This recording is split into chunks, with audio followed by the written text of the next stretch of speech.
Sup, y'all? Chris to do another last minute prediction video. This time for Mikey Garcia taking on Juan Manuel Lopez. I'm looking forward to this fight. It's interesting. 3 years ago, when Juan Manuel Lopez was unbeaten, and everyone was talking about a showdown between him and Yorikis Gamboa, Mikey Garcia was just kind of name was starting to circulate. Started getting some showcase fights, some easy step up fights on HBO. But even when his name was first being mentioned, he first started showing up on HBO. Myself, nor do I think a lot of people really thought that he had what it took to beat Lopez and Gamboa at the time. I mean, he looked like a nice little boxer, but Lopez and Gamboa just looked like killers, Especially Lopez was knocking fools out, super talented. But as we all know, in the 3 years since, things haven't gone so well for Juan Manuel Lopez, and they've gone the opposite direction for Mike Garcia. Of course, Lopez had the 2 losses to Salido. It's interesting because I saw a lot of people before this fight was announced saying that Juan Manuel Lopez should retire. Now, I understand that he took some pretty bad beatings in those losses to Salido. He got beat up and got stopped ultimately in both of them, but I mean, the guy's only got 2 defeats. I haven't really watched much of him since the second Salido fight, but I can't imagine he's that shot or shopworn already. That said, I do think that his best days, even at his age, are already behind him because of those wars with Salido, seeing what those kind of fights can do to a fighter.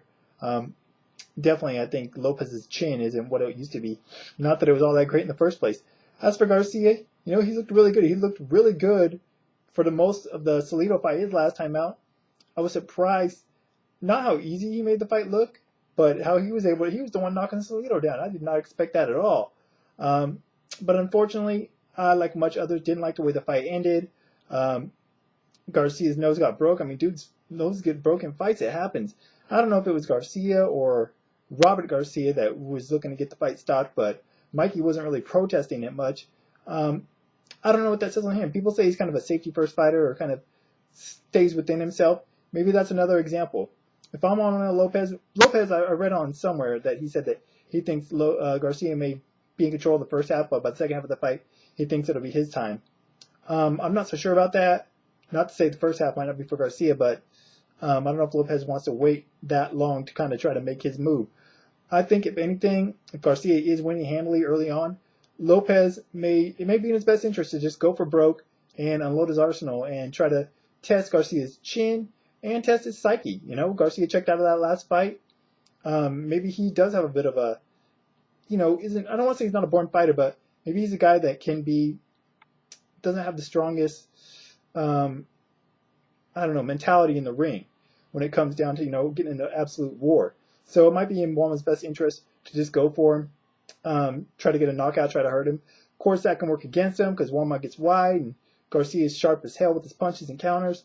But, it may be Lopez's only shot depending on how the fight's going. Ultimately, I favor Garcia by decision, possibly a stoppage. Lopez is pretty tough. I mean, he didn't want to be stopped in those Salido fights. And I don't know if Garcia hits as hard as Salido, but once again, Lopez is a little bit past it at this point. I'm hoping for an exciting fight. I hope it's another fight that we can add into the chapter of the Mexico versus Puerto Rican great boxing rivalry. Hope this is another fight that we could slot in there, but I think Mexico's getting another win in that race this time out. Go with Garcia by decision, but I just hope more than anything it's an exciting fight, while it lasts.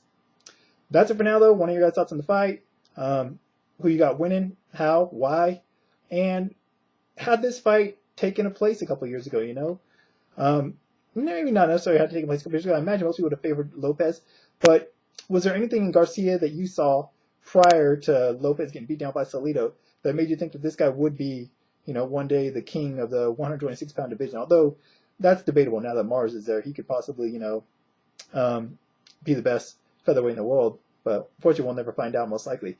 Anyways, one of your thoughts on the fights, the road these guys traveled to get here over the last few years, and any other thoughts in general. That's it for now. Science and violence related links as always in the information on the video, as well as my Twitter, even though I'm rarely on there. Till next time,